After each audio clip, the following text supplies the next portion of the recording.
360가지 직문직답 다니엘 요한계시록 제2장 돌나라의 의미를 아시나요? 1번 역사는 방향이 있고 목적이 있나요? 아니면 무의미한 사건들의 연속이요 반복인가요? 오직 은밀한 것을 나타내실 이는 하늘에 계신 하나님이시라. 다니엘 2장 28절. 고대 헬라인들은 대부분의 요즘 사람처럼 역사를 특별한 목적이 없는 한낱 시간의 반복으로 간주했습니다. 그러나 하나님의 말씀인 성경은 역사란 뚜렷한 목적을 가지고 확실한 방향으로 진행하여 세상과 인간을 창조하신 하나님의 특별한 계획을 성취시켜 가고 있는 과정임을 확신시켜주고 있습니다. 다니엘 2장에서 돌나라의 의미를 파헤치면서 예수님의 재림을 연구해 보겠습니다. 2번 느부갓네살 왕에게 어떤 일이 있었으며 왜 다니엘이 아니라 바벨론 왕에게 신상 꿈을 주셨을까요? 느부갓네살이 다스린 지 2년이 되는 해에 느부갓네살이 꿈을 꾸고 그로 말미암아 마음이 번민하여 잠을 이루지 못한지라. 다니엘 2장 1절. 느부갓네살이 왕이 된 지 2년이 지난 어느 날 대단히 심각한 꿈을 꾸게 되었습니다. 하나님은 왜 다니엘에게 그 꿈을 나중에 보여주셨을까요? 그 이유는 분명합니다. 다니엘이 비록 왕궁 교육을 받은 특별한 위치에 있었어도 그는 여전히 바벨론의 포로이기 때문입니다. 포로에 불과한 그에게 직접 꿈이 주어지면 그가 꿈에 대해 할 수 있는 일이 전혀 없는 것입니다. 그 꿈은 결국 바벨론도 멸망한다는 내용이기 때문입니다. 그런 꿈을 발설하면 필히 정신 이상자나 반역자로 취급받을 것입니다. 그러나 이런 절차를 거쳤기에 다니엘은 자연스럽게 바벨론 제국의 중심으로 일거에 진입하게 됩니다. 절묘한 방법입니다. 바벨론은 예루살렘을 무너뜨렸지만 하나님은 바벨론 제국과 그 왕을 손에 쥐고 계십니다. 그것이 다니엘 2장의 꿈이 다니엘에게 주어지지 않고 느부갓네살 왕에게 주어진 이유입니다. 하나님은 패배하지 않았습니다. 하나님은 세상 역사를 주관하고 계시는 분입니다. 3번 왕은 어떤 명령을 내렸으며 이 긴박한 상황에서 다니엘과 세 친구는 어떻게 대처했나요? 그 친구 하나냐와 미사엘과 아사랴에게 그 일을 알리고 그들로 하여금 구하게 하니라. 다니엘 2장 17절에서 18절. 왕은 그 꿈을 알아내고 해석하라는 명령을 내렸고 이것을 알아내지 못하면 모든 보좌관을 죽이라고 명령했습니다. 이처럼 긴박한 상황에서 다니엘과 그 친구들은 하나님께서 그 꿈을 알려주시고 해석해 주시도록 기도했습니다. 우리도 다니엘처럼 위기의 순간에 가장 먼저 기도하는 사람이 되어야 합니다. 그들은 다 함께 빛과 지식의 근원이신 하나님께 지혜를 간구하였다. 하나님께서 자기들을 그곳에 있게 하셨고 그들은 하나님의 사업을 행하고 있으며 맡은 임무를 잘 수행하고 있다는 생각으로 그들의 신앙은 강했다. 고통과 위험의 때에 그들은 항상 하나님께 지도와 보호를 구하였으며 하나님께서는 언제나 즉각적인 도움을 주셨다. 이제 그들은 참회하는 마음으로 자신들을 새로 이 세상의 재판장께 복종시키고 저희에게 특별한 도움이 필요한 이때 그들을 구원해 주시도록 그분께 간구하였다. 그들의 탄원은 헛되지 않았다. 그들이 영화롭게 하였던 하나님께서 이제 그들을 영화롭게 하셨다. 주의 성령이 그들에게 임하셨고 다니엘에게는 밤의 이상으로 왕의 꿈과 그 뜻을 나타내셨다. 선지자와 왕 493에서 494페이지. 4번 느부갓네살 왕이 잊어버린 꿈의 내용과 해석은 무엇이었나요? 왕이여 왕이 한 큰 신상을 보셨나이다. 그 신상이 왕의 앞에 섰는데 크고 광채가 매우 찬란하며 그 모양이 심히 두려우니 그 우상의 머리는 순금이요 가슴과 두 팔은 은이요 배와 넓적다리는 노시요 그 종아리는 쇠요 그 발은 얼마는 쇠요 얼마는 진흙이었나이다. 다니엘 2장 31절에서 33절. 다니엘은 느부갓네살 왕이 꾼 꿈, 즉 세상의 장래가 담긴 금, 은, 동, 철, 그리고 진흙과 철이 섞여 이루어진 거대한 신상의 모습에 대해 말해 주었습니다. 금머리는 바벨론입니다. 기원전 605년에서 539년입니다. 왕은 곧 그 금머리니이다. 다니엘 2장 38절. 바벨론은 금이 많은 나라입니다. 고대 역사가 헤로도투스가 느부갓네살이 죽은 지 1세기 후에 바벨론을 방문하였는데 그때까지 많은 금이 남아있는 것을 발견하였습니다. 신전, 제단, 사당 등 모든 것이 귀중한 금으로 입혀져 있었습니다. 에레미야는 바벨론을 여호와의 수중의 금잔이라고 말하고 이사야는 바벨론을 열국의 영광이라고 말했습니다. 은가슴은 메데 페르시아입니다. 기원전 539년에서 331년까지 통치한 나라입니다. 왕을 뒤이어 왕보다 못한 다른 나라가 일어날 것이요. 다니엘 2장 39절. 고레스가 바벨론을 정복했습니다. 바벨론은 메데와 페르시아 연합군에 의해 멸망하였습니다. 바벨론을 결정적으로 정복하고 바벨론 성에 입성한 왕은 페르시아의 고레스 왕입니다. 고레스 왕은 바벨론을 정복한 후에 다음과 같은 비문을 남겼습니다. 나는 고레스, 세상의 왕, 위대한 왕, 바벨론을 정복한 왕이다.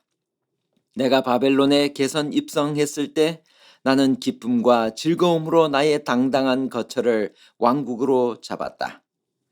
메데 페르시아는 은으로 세금을 거둔 나라입니다. 마치 은이 가치에 있어서 금보다 못한 것처럼 그 다음번에 세계적인 왕국이 되었던 메데 페르시아는 부와 영화에 있어서 바벨론보다 못하였습니다. 그러나 바사는 은이 많기로 유명했습니다. 메데 페르시아 제국에서는 최초로 각종 세금을 은으로 지불했습니다. 그러므로 두 번째 제국의 왕은 은으로 심히 부유해졌습니다. 그 제국은 기원전 539년부터 332년까지 약 200년간 계속되었습니다. 놋, 청동, 배는 그리스 나라입니다. 기원전 331년부터 168년까지입니다. 셋째로 또 놋 같은 나라가 일어나서 온 세계를 다스릴 것이며 다니엘 2장 39절. 그리스가 등장합니다. 페르시아 제국은 알렉산더가 이끄는 그리스 제국에게 패배하였습니다. 페르시아를 정복한 알렉산더 대왕은 당시 오리엔트 세계를 지배하고 있던 페르시아 군과의 전투에서 연승을 거두고 알베라에서 다리우스 3세를 격파하여 페르시아를 멸망시켰다. 아버지 필립 대왕의 선견 지명에 의해 학문의 아버지로 불리우는 철학자 아리스토텔레스를 개인 교사로 두고 교육받은 알렉산더는 헬라 문명으로 세계를 구리처럼 용해시켰습니다. 고대 그리스 사람은 구리 재련에 매우 탁월했기 때문에 고대 역사가들에 의해 놋으로 뒤집어 쓴 그리스인들로 불리울 정도였습니다. 철 다리는 로마 나라를 가리킵니다. 기원전 168년부터 기원 후 476년까지입니다. 넷째 나라는 강하기가 쇠가 트리니 다니엘 2장 40절. 알렉산더 제국의 멸망에 관해 역사는 이렇게 기록합니다. 기원전 168년 6월 22일 알렉산더 사후 144년이 되던 때 드디어 알렉산더의 제국은 로마에 의하여 피드나 전투에서 멸망하였다. 철의 제국 로마에 관해 역사는 이렇게 기록합니다. 공화국의 군대는 전투에서는 종종 진 적이 있었지만 전쟁에서는 언제나 승리하면서 유프라테스 강과 다뉴브 강, 라인 강과 대양을 향하여 빠르게 진군하여 그 나라들과 왕들을 나타내는 금과 은과 노새 우상들은 철의 제국 로마에 의하여 연속적으로 깨어졌다. 철과 진흙 발가락은 분열된 나라 시대입니다. 기원 후 476년부터 재림 때까지입니다.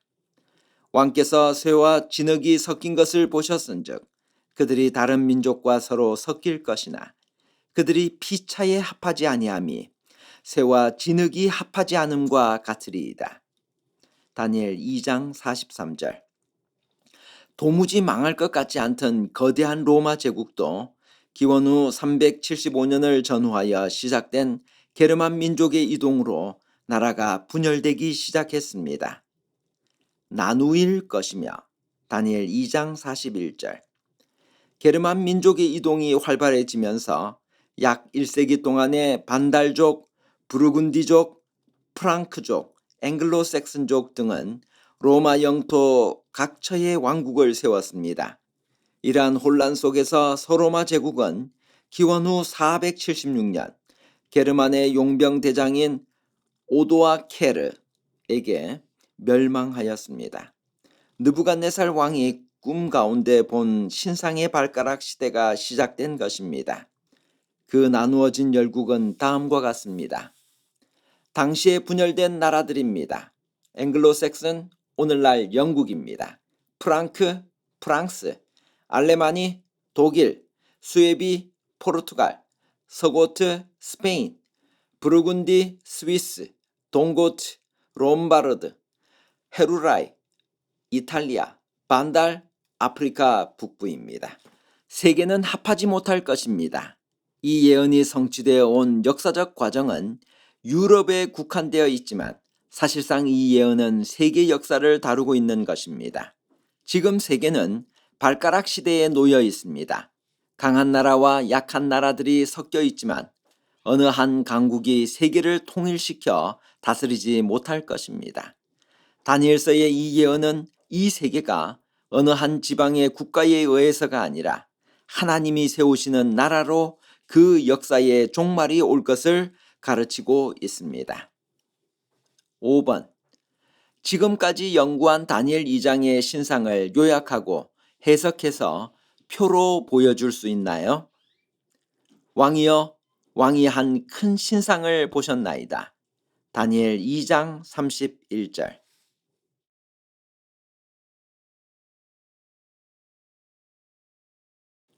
6번. 느부갓네살 왕이 꿈에서 본 돌은 무엇인가요? 또 왕이 보신즉 손대지 아니한 돌이 나와서 신상의 새와 진흙의 발을 쳐서 부서뜨리매 그때 새와 진흙과 놋과 은과 금이 다 부서져 여름 타작마당에 겨같이 되어 바람에 불려간 곳이 없었고 우상을 친 돌은 태산을 이루어 온 세계에 가득하였나이다. 다니엘 2장 34절에서 35절. 돌나라는 하나님의 왕국입니다. 인간 역사의 마지막 나라는 돌나라입니다. 돌은 산돌이신 그리스도이십니다. 사람에게는 버림받아 되었으나 하나님께는 택하심을 입은 보배로운 산돌이신 예수께 나아가 그 반석은 곧 그리스도시라. 이 범상치 아니한 손대지 아니한 돌 자체는 보배로운 산돌이신 예수 그리스도를 상징합니다. 그분은 모퉁이의 머릿돌이시며 신령한 반석이십니다. 특별히 여기 손대지 아니했다는 말은 이 돌나라가 인간의 정략에 의해서가 아닌 하나님이 건설할 나라임을 의미합니다. 만일 일어나기만 하면 졸지의 인류의 멸망을 가져올 핵전쟁의 공포가 세상을 뒤덮고 있습니다. 그러나 세상은 사람의 손으로 조작하는 핵무기로 끝날 것이 아니라 손대지 아니한 돌이신 예수 그리스도의 재림으로 종말을 맞게 될 것입니다. 7번. 돌이 신상에 발을 내리친 것의 의미는 무엇인가요? 이 여러 왕들의 시대에 하늘의 하나님이 한 나라를 세우시리니 이것은 영원히 망하지도 아니할 것이요 그 국권이 다른 백성에게로 돌아가지도 아니할 것이요 도리어 이 모든 나라를 쳐서 멸망시키고 영원히 설 것이라. 다니엘 2장 44절. 성경에서 돌은 예수 그리스도를 상징합니다. 성경에서 돌은 주로 예수 그리스도를 상징하고 있습니다. 다니엘서 2장에 나오는 돌나라는 세상 역사의 마지막에 하나님께서 예수 그리스도를 통해서 이 땅에 세우시는 하나님의 영원한 나라를 말하는 것입니다. 그것은 곧 예수 그리스도의 재림을 통해서 이루어지는 것입니다. 예수께서 다시 오겠다는 재림을 약속하셨습니다. 예수님께서는 제자들을 떠나시며 다시 오겠다는 말씀을 하셨습니다. 예수님께서는 이 땅을 떠나시며 마지막 작별 인사를 하신 것이 아니라 다시 만날 약속을 하신 것입니다. 가서 너희를 위하여 거처를 예비하면 내가 다시 와서 너희를 내게로 영접하여 나 있는 곳에 너희도 있게 하리라. 이것들을 증언하시니가 이르시되 내가 진실로 속히 오리라 하시거늘 아멘 주 예수여 오시옵소서. 8번. 돌이 떨어지기 전에 우리가 먼저 할 일은 무엇인가요? 이 돌 위에 떨어지는 자는 깨지겠고 이 돌이 사람 위에 떨어지면 그를 가루로 만들어 흩으리라 하시니 마태복음 21장 44절. 인간 나라는 언젠가 끝이 납니다. 인간들이 세우는 나라들의 흥망성쇠는 영원히 계속되는 것이 아닙니다. 이 세상은 결국 지구와 인류를 창조하신 하나님께서 모든 죄악을 멸하시고 새로운 세상으로 재창조하실 것입니다. 베드로는 이 분명한 사실에 대하여 이렇게 기록하고 있습니다. 그러나 주의 날이 도둑같이 오리니 그날에는 하늘이 큰 소리로 떠나가고 물질이 뜨거운 불에 풀어지고 땅과 그 중에 있는 모든 일이 드러나리로다. 이 모든 것이 이렇게 풀어지리니 너희가 어떠한 사람이 되어야 마땅하냐? 거룩한 행실과 경건함으로 하나님의 날이 임하기를 바라보고 간절히 사모하라. 그날에 하늘이 불에 타서 풀어지고 물질이 뜨거운 불에 녹아지려니와 우리는 그의 약속대로 의가 있는 곳인 새 하늘과 새 땅을 바라보도다. 예수께서 오시기 전에 준비해야 합니다. 예수님의 재림은 확실한 것입니다. 그분은 인류를 구원하시기 위하여 분명히 오실 것입니다. 이 엄청난 사건은 조만간 모든 인류에게 임할 것입니다. 여름을 싫어하는 사람에게도 여름은 오고 겨울을 싫어하는 사람에게도 겨울은 오듯이 예수님의 재림을 믿지 않고 기다리지 않던 자들도 그리스도의 재림을 피할 수 없을 것입니다. 돌이 우리 위에 떨어지기 전에 우리가 먼저 반석 대신 그리스도 위에 떨어져 깨어지는 경험을 가져야 할 것입니다. 하나님께서는 모든 사람이 구원 얻기를 바라십니다. 하나님께서는 모든 인류가 구원 얻기를 바라시며 한 사람이라도 멸망당하는 것을 원치 않으십니다. 죄인의 멸망은 하나님의 의지가 아니라 인간의 선택입니다. 누구든지 영생할 수 있는 소망이 있고 선택할 수 있는 자유도 있습니다. 너는 그들에게 말하라. 주 여호와의 말씀이니라. 나의 삶을 두고 맹세하노니 나는 악인이 죽는 것을 기뻐하지 아니하고 악인이 그의 길에서 돌이켜 떠나 사는 것을 기뻐하노라. 이스라엘 족속아 돌이키고 돌이키라. 너희 악한 길에서 떠나라. 어찌 죽고자 하느냐 하셨다 하라. 9번. 재림은 확실히 있을 사건일까요? 재림을 어떻게 준비하며 살아야 하나요? 내가 진실로 속히 오리라. 요한계시록 22장 20절. 확실한 재림. 다니엘서 2장의 예언은 세계 역사를 너무나도 정확하게 성취시켜 아무도 그 확실성을 부인할 수 없게 합니다. 따라서 열국 때부터 하나님의 영원한 왕국이 세워질 예수 그리스도의 재림 때까지의 남은 예언도 그대로 성취될 것이 너무나 확실합니다. 그분의 재림은 신약 성경에만 300여 번이나 기록된 거짓말을 하실 수 없으신 하나님의 철석 같은 약속이며 성경의 결론이기도 합니다. 만일 재림이 없다면 수천 년간 믿어온 하나님과 성경은 모두 거짓인 셈입니다. 그러므로 구약 성경의 모든 예언이 낱낱이 이루어져 예수님께서 2000년 전 분명히 초림하셨던 것처럼 재림에 관한 성경의 모든 예언도 남김없이 성취될 것이며 그분은 머지않은 장래에 분명히 다시 오실 것입니다. 날마다 100여 종이 멸절되고 있을 만큼 지구 환경의 파괴와 오염은 심각한 수준이며 인구의 급증, 자원의 고갈, 인간의 부도덕과 파멸적인 핵 군비 전쟁 등 우리가 살고 있는 지구는 이미 회복할 수 없는 상황으로 치닫고 있습니다. 이 상황을 그대로 내버려 두면 학자들의 말처럼 머지않아 인류는 자멸할 것입니다. 그러나 인간이 자멸하기 전, 세상이 파멸되기 전 예수께서 재림하실 것입니다. 죄의 결과인 죽음과 질병, 슬픔과 고통을 생명과 환희, 희망과 행복으로 바꾸기 위해 내가 진실로 속히 오리라는 성경의 마지막 약속은 끝내 지켜질 것입니다. 그러나 이 영광스러운 그리스도의 재림, 세상의 종말은 각 사람의 선택에 따라 영원한 희망일 수도 있고 최대의 비극일 수도 있습니다. 그것은 재림하실 하나님의 아들 예수 그리스도를 어떻게 받아들이고 어떠한 삶을 살아야 할지에 대한 개인의 선택에 달려 있습니다. 대답은 분명하지 않나요? 그리스도라 하는 예수를 내가 어떻게 하랴? 그들을 데리고 나가 이르되 선생들이여 내가 어떻게 하여야 구원을 받으리까 하거늘 이르되 주 예수를 믿으라. 그리하면 너와 내 집이 구원을 받으리라 하고 재림을 준비하는 방법입니다. 믿음으로 준비해야 합니다. 기도로 깨어 있어야 합니다. 성령으로 충만해야 합니다. 모이기를 힘써야 합니다. 어둠의 일을 벗어버리고 빛의 갑옷을 입어야 합니다. 하늘의 상을 준비해야 합니다. 주어진 달란트를 잘 활용해야 합니다. 선한 일을 많이 해야 합니다. 영혼 구원에 힘써야 합니다. 10번. 재림을 준비하는 가장 최상의 방법인 영혼 구원을 위해 나는 무엇을 할 수 있나요?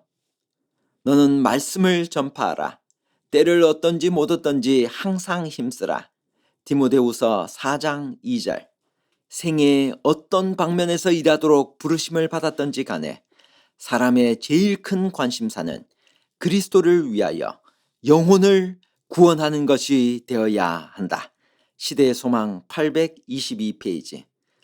전도하는 데는 두 가지 방법이 있습니다.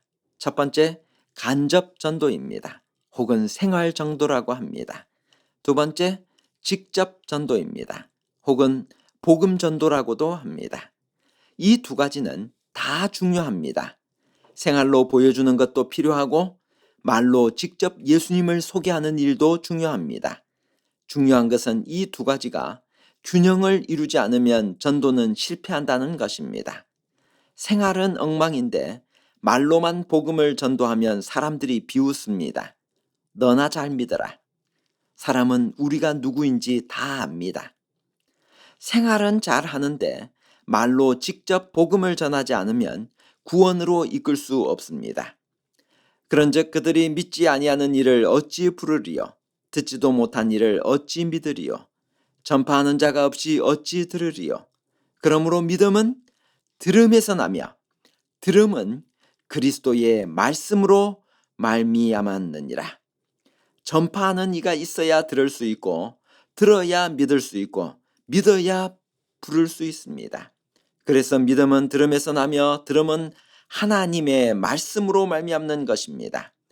행동으로 보여주는 것도 중요하지만 직접 말씀을 들려주는 일도 매우 중요합니다.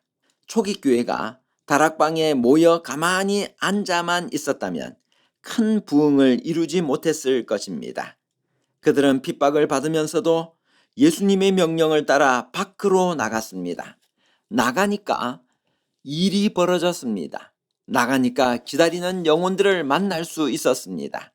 나가니까 복음을 전하지 않고는 견딜 수 없는 마음을 얻게 되었고, 나가니까 하루에 수천 명이 회심하는 놀라운 역사가 일어났습니다. 길거리에 나가서 큰 소리로 외치는 것만이 은사의 활용이 아닙니다. 자신에게 주어진 은사를 활용하여 영혼을 구원하기만 하면 됩니다. 방법은 각자의 은사에 따라 결정됩니다. 나에게 주어진 은사가 무엇이든 그것을 영혼 구원과 접목하십시오. 은사를 주신 목적은 영혼 구원이지 자신을 뽐내게 하려고 주신 것이 아닙니다. 은사를 활용하면 신앙생활이 즐겁습니다. 코로나19로 직접 해외나 국내에서 활동할 수 없을 때 예언의 신과 360가지 직문직답과 다니엘과 요한계시록을 보내는 운동에 참석하는 것은 전도에 동참하는 것입니다.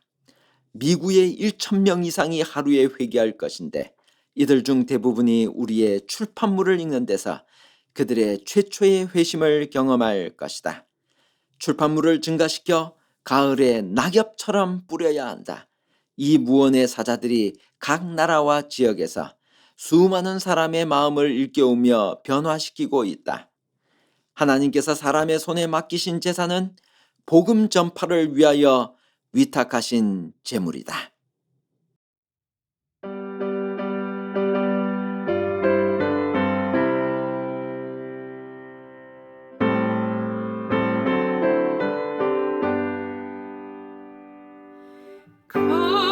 캄캄한 이 세상 시련과 고난 닥쳐도 주의 빛 비춰주시니 흔들리지 않네. 예언의 말씀 들어보세. 주님 선장 되시네. 진리의 성령 내게 임하사